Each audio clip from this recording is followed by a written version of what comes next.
Okay, should we call the meeting to order? Get rolling? Yep. All right, roll call please. When your name is called, please answer with here or present. Member Killebrew? Here. Member Mitchell? Here. Member Pagano? Vice Chair Frost? Here. Chair Amesqua? Present. For the record, all members of the Financial Review Committee are present with the exception of Member Pagano. Thank you. Okay, public comments? We have no Do public. we have blue slips that people fill out? Yes, we do. Any blue And slips? we have no public comments at this time. All right, we'll move on. New business, item number 1 is organization of the Financial Review Committee, election of chair and election of vice chair.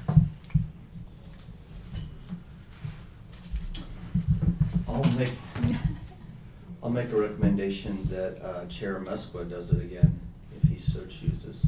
I was raised Catholic, so I feel very guilty that I missed 2 meetings last term.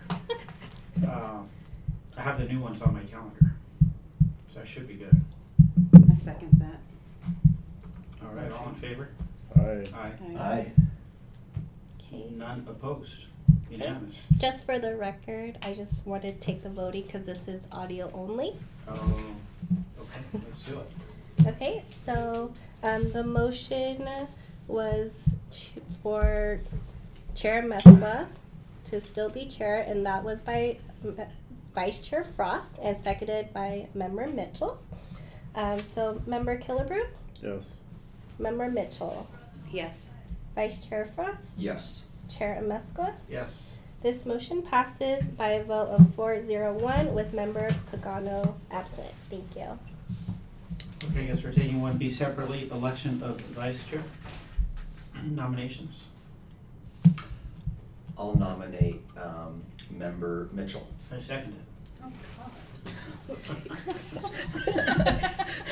was gonna nominate Pagano. Okay. Give him both. So substitute motion? You really want to substitute? Well, give him the guy a chance. Isn't he on the we all- council? Yeah. Yeah, he's got plenty. Alright. He's That's got fine. enough. Okay. Yeah. Okay. Okay, so the motion was made by current Vice Chair Frost for Member Mitchell to be Vice Chair and seconded by Chair Amesqua. Member Killebrew, Yes. Member Mitchell, Do I Or- vote on Mm-hmm. it? Oh, yes. Vice Chair Frost, Yes. Chair Amesqua. Yes. This motion passes by a vote of 4-0-1 with Member Pagano absent. Excellent. Moving on to number 2, approval of minutes from the October 25th, 2022 Financial Review Committee meeting. I make a motion to accept the minutes. Second. Let's call for a vote. Okay. Member Killebrew, Yes. Member Frost, Yes. Vice Chair Mitchell, Yes. Chair Amesqua. Yes. Moving on to item 3, quarterly. Sorry. Since you weren't here the last meeting, Oh, we're that's gonna do right. it. Thank you for reminding me. I wanted to abstain. Okay, Because I thank wasn't you. here. So this said motion this passes before. by a vote of 3-0-2 with Chair Amesqua abstaining and Member Pagano absent. Yeah. And we never have to say why we abstain. Okay. I wasn't here. All right, item number 3, quarterly financial report ending December 31st, 2022. It's attached, hopefully everybody reviewed it. I have a few questions, but I'll open it up for others first. We can have a staff report. Oh, I'm sorry. Yeah, accounting supervisor Robin Harnish will give a staff Oh, report. awesome. All right, Rob. All right, so we're doing pretty well here. We revenues were up almost 2 million compared to last year. Most of that has to do with TOT. A lot of that coming from the lifting of restrictions from the pandemic, sales taxes, and property taxes, and had some building permit increases, charges for services. Expenditures are up a little bit, but that also has to do with a lot of that is the lifting of restrictions. we've had a lot of events come back that we didn't have last year, and so that increased some of our like reimbursable services for police. And city attorney, big one, a lot of short-term rental related activity and development. Operating supplies, we've had a lot of subscriptions that we've signed up for this in the past year. So last year, a lot of it was prorated because they had taken effect maybe the latter half of the fiscal year. So now we're getting like the bulk of it, right? Software? What's that? Software subscription? Yeah, software, yeah. And like our permitting software and all that kind of stuff. Could you remind me what transfers out are? To transfers to other funds from general, are these specifically from general fund? Yeah, to like CIP. CIP. Yeah, That's the bulk of it, probably? yes. Yeah, Yes, the council approved transfers. The million was increased to CIP. Okay. Okay. And a lot of that's in the community investment account.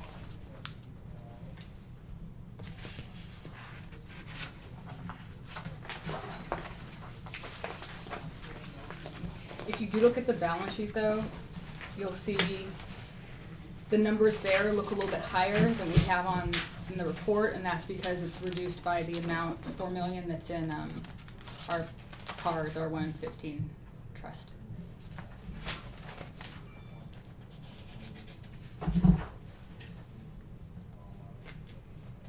That concludes staff report. Oh, I'm sorry, yes. That concludes, but any questions? I did have another question other than that transfers out, I forgot what it is. Oh yeah, can you talk about this investment mark to market? Oh, yeah. What was that? Mike's favorite. So that is not real money. It's essentially It's the a- loss on investments at year end that we have to book. So it offsets our investment income For the fiscal year? for the fiscal year ended June 30, I see, okay. 2022. It just will stay there until the end of the current fiscal year, and then that will change. So we hold to maturity, but we have to value it at balance sheet date. Okay, If we sold them on that date, we'd have a loss. right. Oh, my other question was on the expenditures. You know, you have 3.2 million higher, Mm-hmm. and you say timing of payments, Yes. and then you have increases. Mm-hmm. So the increases are about $1 million. Mm-hmm. So that means that the bulk of it, 2 million, 2/3 of it was due to timing. So like the budget going up is only $1 million. I mean, true expenditures going up is only about $1 million. Well, their That makes your transfers out understanding was up $1 million. City attorney was up 350,000, police services 250,000, operating supplies, and then tree. So all that Okay. combined. So the missing $1 million from this detail is the timing. Mhm. Timing of payments.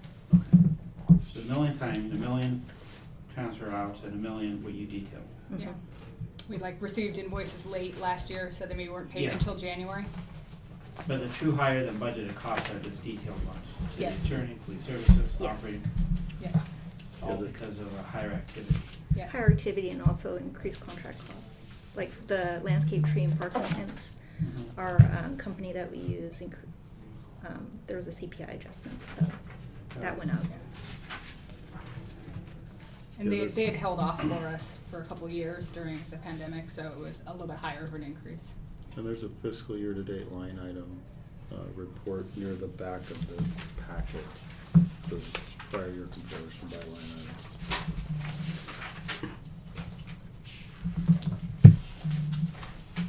Do they anticipate the city attorney costs continuing to go up by 62%? It's just kind of a one-time.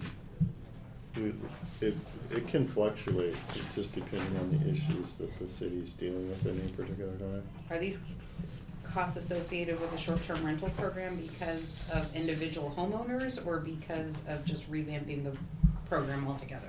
Processing a coastal development permit, so getting through planning commission, city council, coastal commission, and then we're still dealing with it, but C's actually got a agenda item on next week's agenda to recoup a lot of that in permit. That was gonna be my next Fees. question, is Yeah. if the homeowners are She's gonna recoup updating the some of fee this. and we're allowed to now, under law, recoup some of, like, the legal costs you incur when you're dealing with an issue. In this case, it's short-term rental permits, Mhm. so.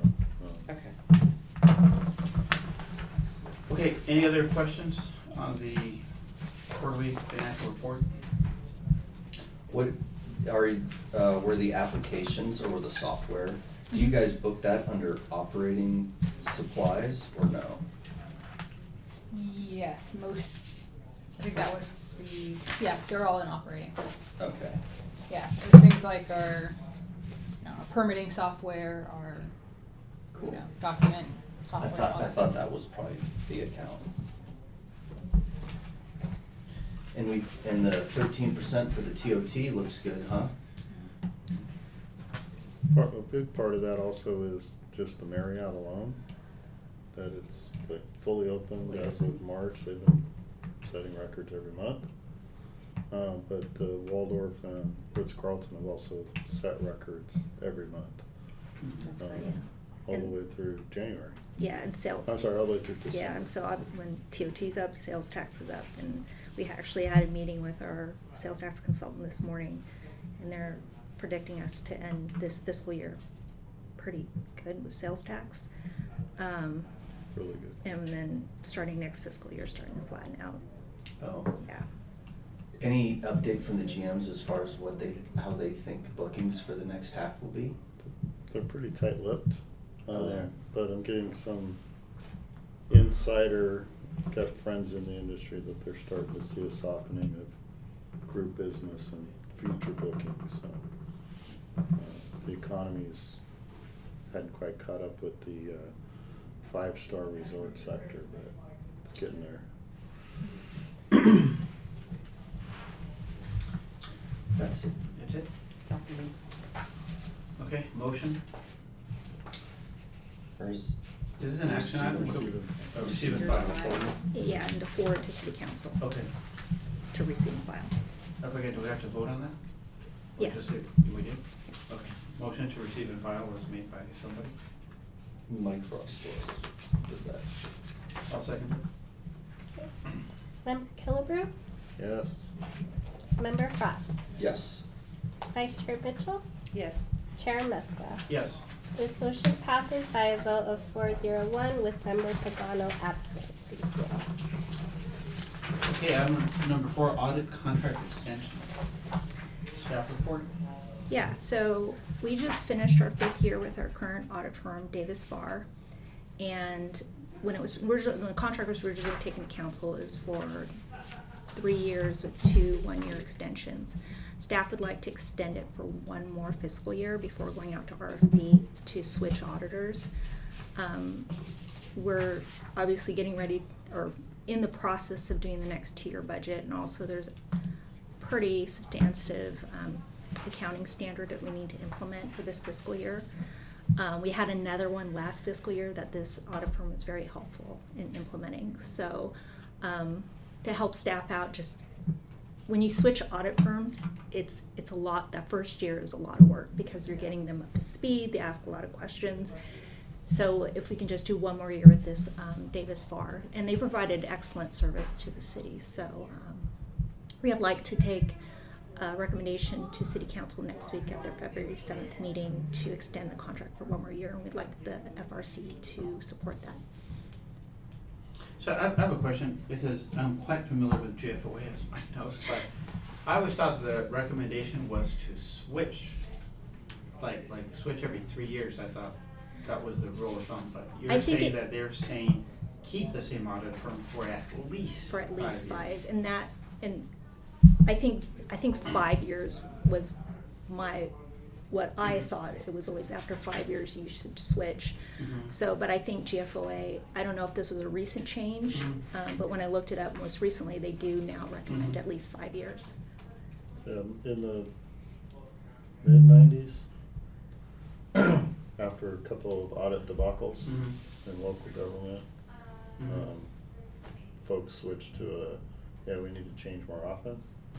And then now this is coming up. I'm still in favor of it because, I think we don't have a lot of audit issues, and I'm an ex-auditor. I used to be an auditor that I worry about auditors getting complacent, and they've got checklists every year and work papers. They look at last year's work papers, kind of do the same work, so it's fresh set of eyes. But with these auditors, they've actually brought in different lead staff that come in, so even though they're looking at paperwork from the model last year, it's still new sets of eyes. I still get random questions that I'm impressed with the fact that they're asking various questions, but I'm still a big supporter. I'm comfortable with this group, but would recommend, in addition to supporting this ask, but also directing that they're going to do an RFP next year. Yeah, Okay. that's the intent. And when you do an RFP next year, you don't include these folks? They are precluded from. They're precluded. They could submit a proposal, but it's not likely that they'll be Yeah, selected. And because of the intent, I would actually encourage them not to. Yeah. yeah. How long do they have to wait till they are eligible or considered again? Ooh, that's kind of a good question. If we select a new auditor, it'll probably be another 3 year with an option for 2 additional 1 year. So maybe and after that, after 5 3 years to with a 5 new. years. 3 to 5 years. Yeah. Okay. The one thing she didn't say also is she's in the middle of implementing a new budget software to get rid of Mike Killiver's spreadsheets that puts her budget together. So that's a tall task that I don't want to. That he's probably saving on his desktop, not even putting it into the. It's open on my desktop right now. Hey, at least you didn't deny it. Where's the file? It's on my desktop. What? It's on the network. And it's Okay. I back it up on zip drive, email it to myself just in case. Okay. Multiple redundant backups. So this would help staff because we're trying to implement a new software for something else right now. In addition to Yes. new accounting standards. Yeah. Yeah. Okay. Any motion, sir? Yeah, I'll move the recommended action. I'll second. Go to vote. Member Killebrew? Yes. Member Frost? Yes. Vice Chair Mitchell? Yes. Chair Mesbah? Yes. This motion passes by a vote of 401 with Member Pagano absent. Thank you. Okay, CalPERS liability review, item number 5. Good one. Yeah, so at our last meeting in October, as per council policy, we brought a review of the city's unfunded liability. The most recent actuarial report we got from CalPERS reflected the 21.3% gain they received they earned in fiscal year 21. Subsequently, they reported a negative return of 6.1% for fiscal year 22. We've since learned it was actually a negative 7.5%. And I confirmed with our actuarial that is the return they're going to use for our actuarial reports that'll be coming out this coming summer. So we reran the models to see what that would do to our unfunded liability. And now we're looking at an $8.7 million unfunded liability with the funded ratio about 77%. So City Council had at last September did an additional $2 million set aside to possibly address this loss from CalPERS. We already have the $4 million in the trust. So the question is, what do we do with this extra $2 million? And based on, so I did run a model to see if we did a $2 million additional discretionary payment or an ADP this fiscal year, how much interest savings there would be. So without if we don't do anything, we're looking at about $16.8 million in payments through fiscal year 45, with about $8.1 million in interest payments, because that 6.8% discount rate serves as an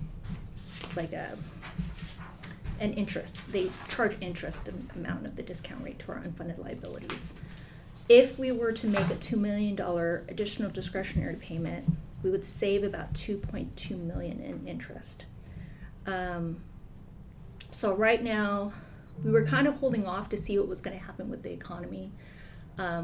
We know things are going to start slowing down here, but we think the value in making an additional discretionary payment and getting that interest savings is probably going to serve the city better than putting it into the trust. What does the trust get again? So right now, I think the annualized 10-year return on our portfolio is about 4.5%. And we're paying 6.8 on our unfunded liabilities.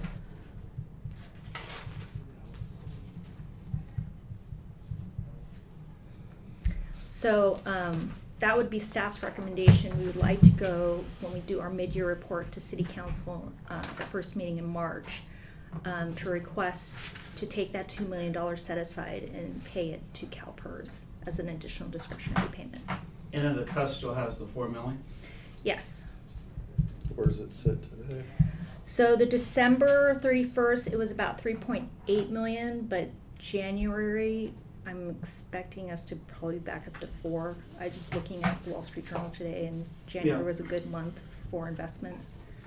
So it probably bounced. It's kind of been bouncing back and forth because one month markets do well, and everything's been kind of fluctuating a lot. So I would think when we get our statement for January, we'll probably be closer to 4 million again. Yeah. I would just point out, I mean, I'm in favor of giving it to them, but the savings basically assume that they're gonna earn the 675. Right. If so they earn less, if our they savings have go another down. loss or they Yeah. don't make the 6.8, we'll have another loss amortization base. Right. So the thing is, when they did the 21.3% gain, that created a large credit to our amortization bases. Then they lost the 7.5, Yeah. and that created a huge loss basis. But because we have all those old bases that we would like to use the 2 million to help pay off, that credit it's being eaten up by that most recent loss. So if there's a future loss, then unfundability. Yeah. So it's better just to get rid of some of those old bases and get that interest savings. Yeah. The other thing is, even if we hit 4.5% on what we have in the PARS trust, we're still losing 2.3% because the unfunded liabilities get billed. Yeah.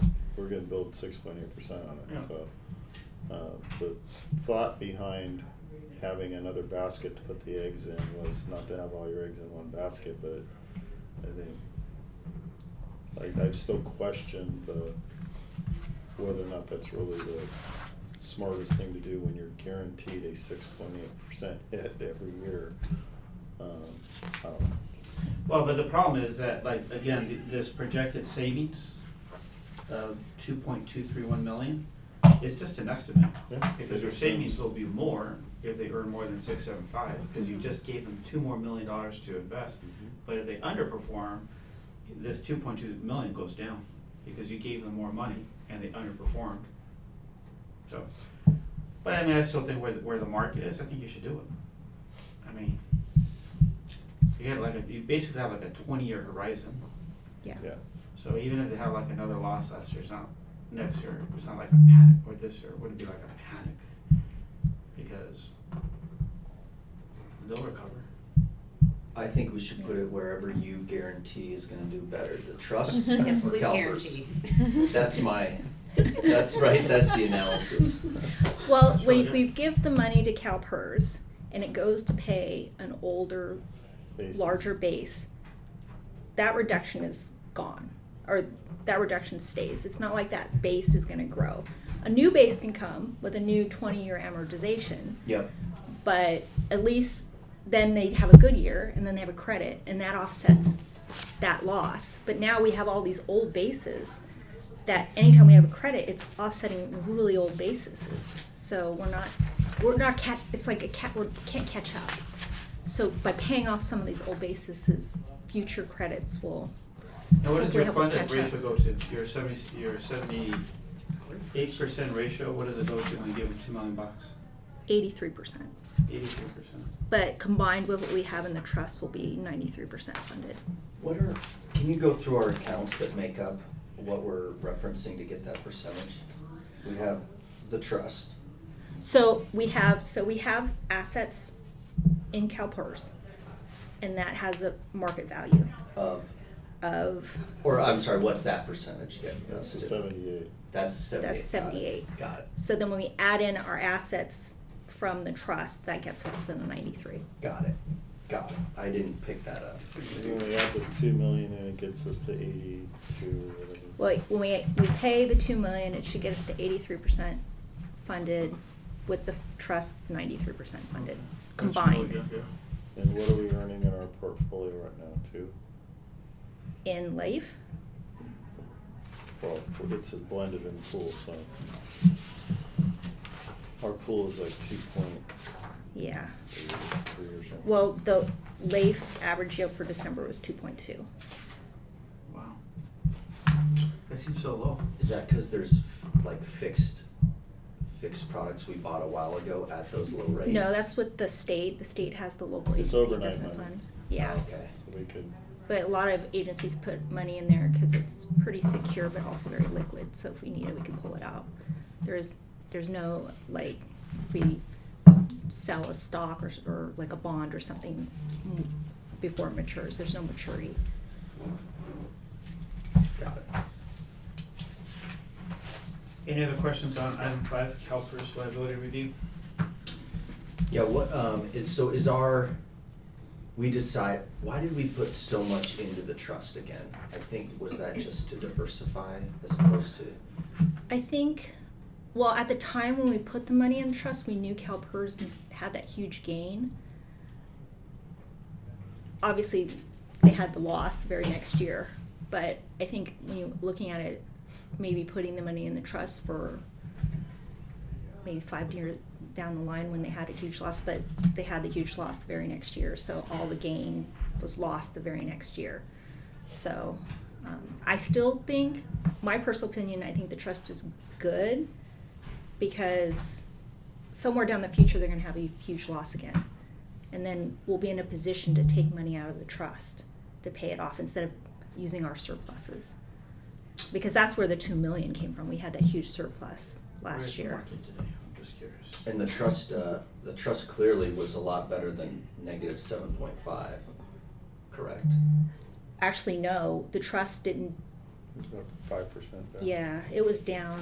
But not as much as, That portfolio, the conservative Oh, portfolio, last year, yeah, it was- yeah, they were just as much down as CalPERS, I believe. Everybody took a hit on their Section 115s last fiscal year.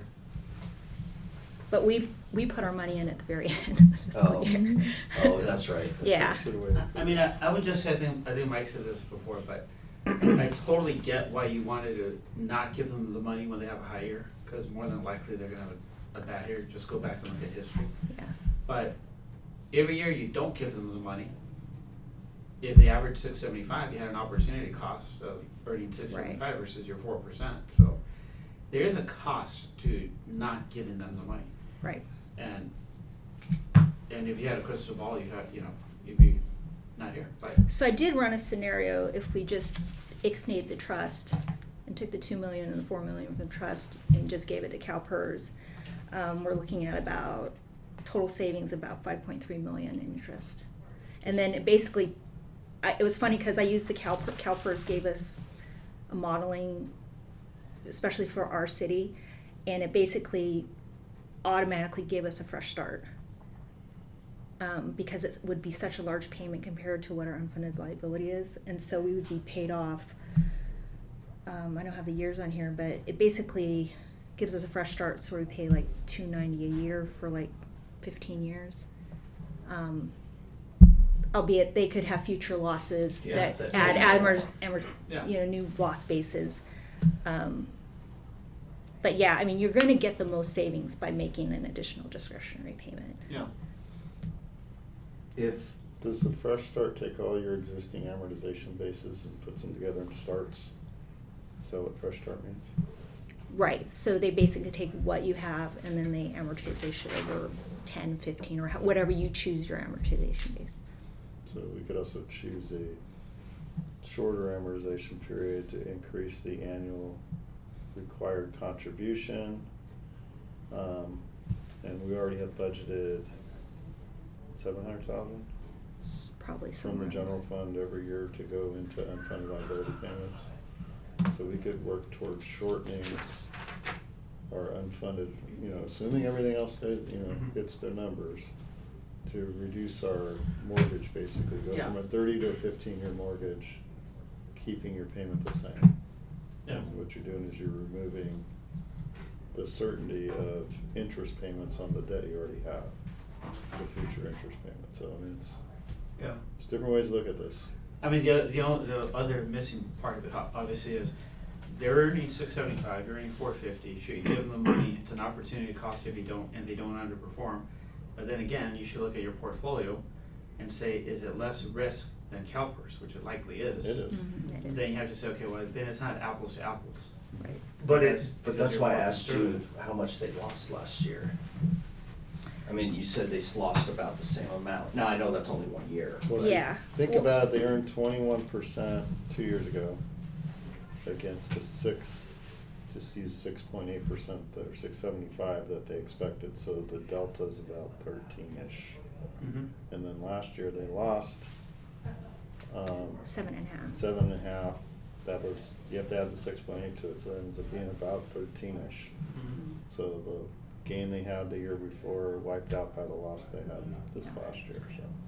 But to the point of 115 versus CalPERS, aren't we a little surprised that 115 lost just about as much as CalPERS, or did they not? Percentage-wise, they did. No. Percentage-wise, but you have to think the markets for Got it. everybody got Pretty slammed. screwy Yeah. first, second quarter last year. I know, but if the downside, if it almost doesn't sound less risky, I guess. And if it doesn't have as big of an upside, why would we put it in the 115? I think when you're putting in the 115, and even with CalPERS, you're looking long term. Like even CalPERS, they do the 6.8% because they're looking 30 years out. Mm-hmm. We're looking year to year because it affects what we pay and Mhm. our unfunded liability payments. It affects our normal cost. But it was interesting because our actuarial actually did a presentation and he had a chart and basically had the month-to-month gains and losses for everything, and then he averaged them all out, and what he had basically the mean reversion. Everything goes back to that 6.8.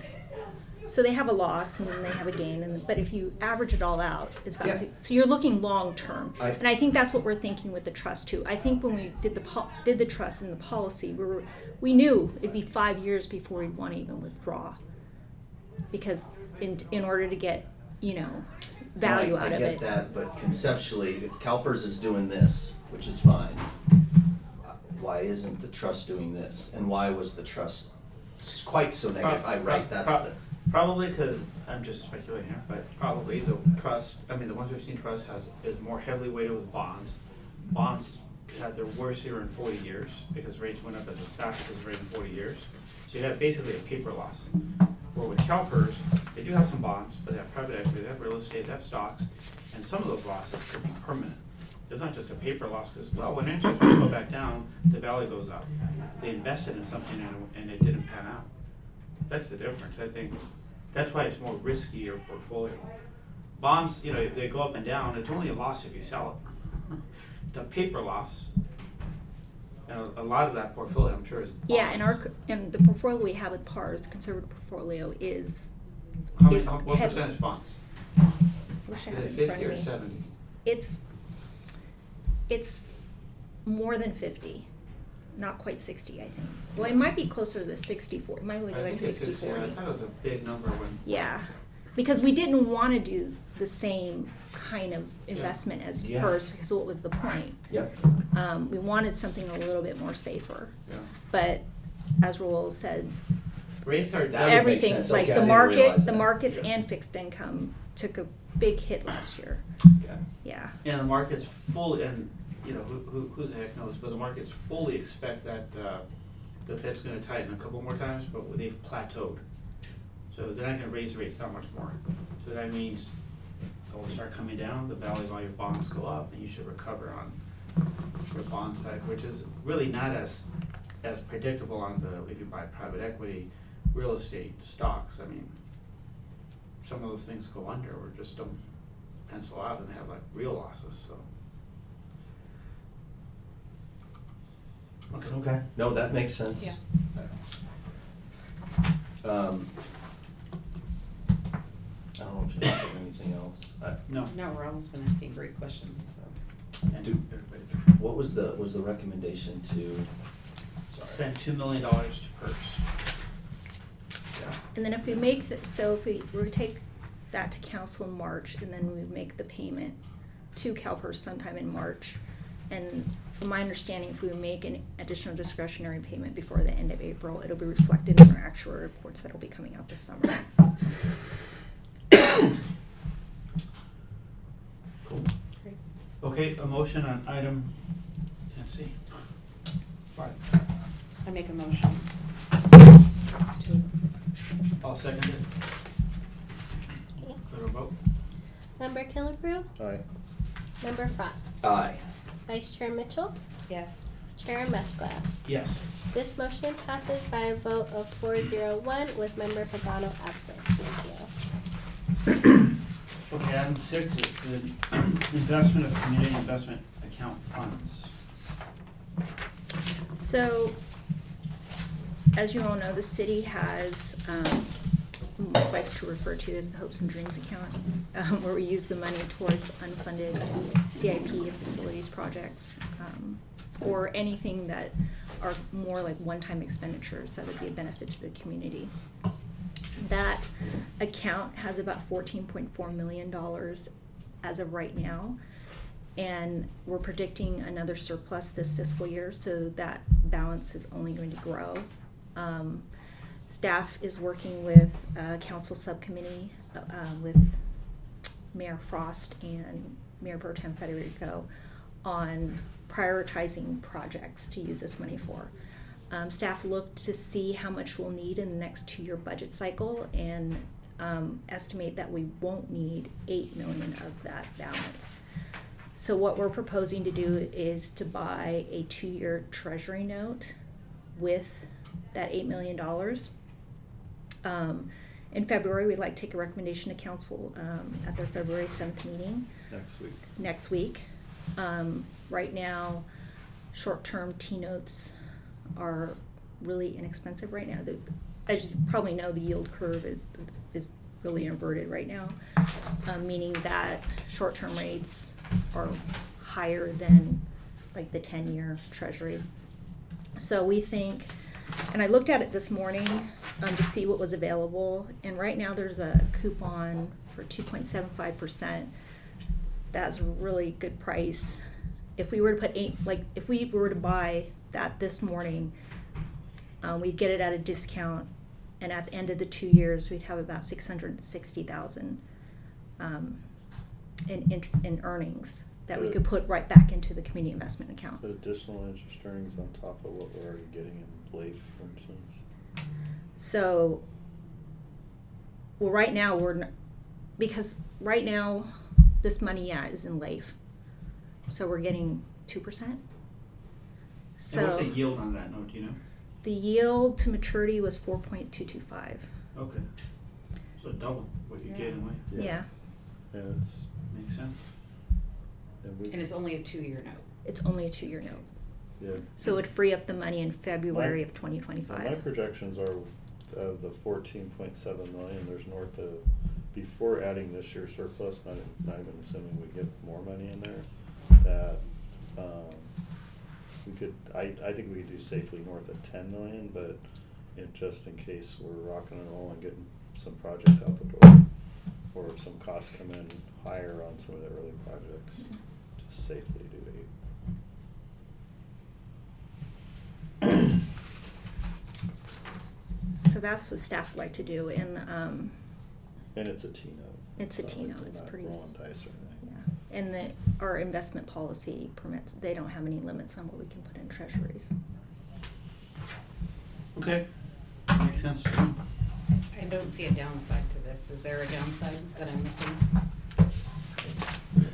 I'm not a gambler, so. Only if we had a project that, Needed the money and we couldn't get to it?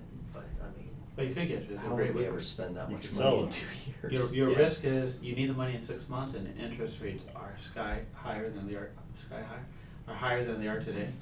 So you lose money when you sell it because you're gonna sell it at a lower price. But we do have plenty of money to do whatever projects are gonna be allocated in priority.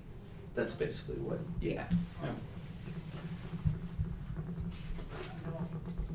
Yeah, I'll move the recommended action to take, to make that investment in agenda item number 6. I'll second that.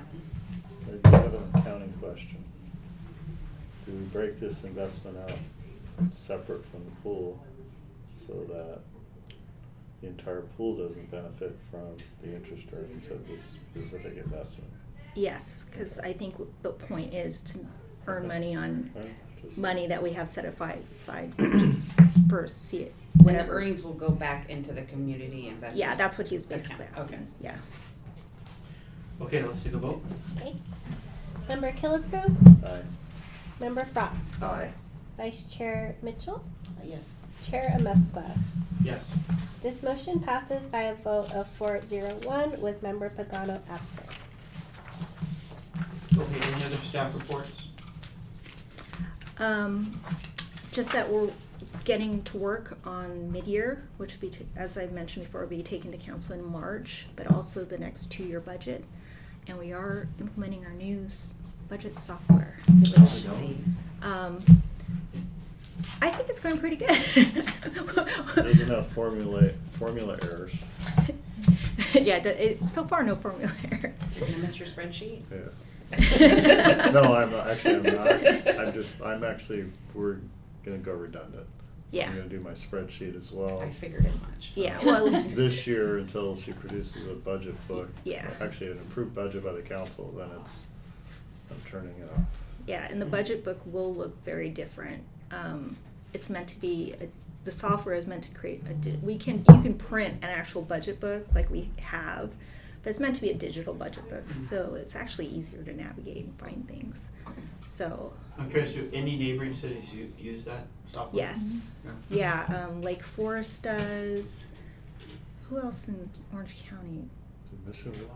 Michio doesn't. I know Irvine has like, digital everything. But I'm starting to see more cities go this route because doing budgets with spreadsheets is cumbersome. Yeah. I can see a lot of room for error that way. Mm-hmm. Yeah, you have to have a lot of checks and balances when you do a budget with spreadsheets. Mhm. You've got check digits everywhere. Yeah. And can you like parse out the general fund and send it over to this department, send it over to this department, and be yeah. like, get it back to me in 2 weeks? Or Yeah, and we're that's actually testing it out with mid-year. So we've already sent out requests for departments to submit their mid-year requests with the new software. neat. Yeah. And that ends staff reports. Okay, great. Is there any financial review committee member reports? And on action item 6, you mentioned that you're anticipating that we're going to close the year out with a surplus. Do we have an idea of what that might be? Or a projection? Mike has a projection. I'm still working on mid-year. Okay. Be north of 3. Yeah, it's gonna be, we're doing really well possibly this year. 4. That's fantastic. Great Yeah. job. Yeah, the hotel taxes are off the charts. Is that where the majority of it's coming from, is the TOT? That's the driver. Great. Question. Yeah. No other reports? I think we can adjourn. Yeah. Great job. Good job, thank When's the you. next meeting? April 25th? April 25th. Here you go, I'm gonna give So you we're this. adjourning to the next regularly scheduled meeting of April 25th. Yeah. I heard him say that. Oh, you took the words right out of my mouth.